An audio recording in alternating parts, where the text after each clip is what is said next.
7, 8. 1 and 2 and 3, 4, 5 and 6 and 7, 8. 1 and 2, 3 and 4, 5, 6, 7 and... It's like riding the horse, okay? So we are 7, 8, right, and then we fall in balance soft.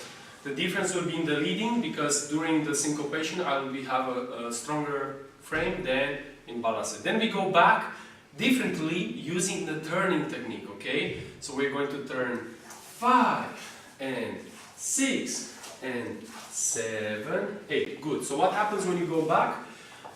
If forward you are riding and on the accent leg, which is the left one, guys, you are going down. When you go back, you have to go up. That means up and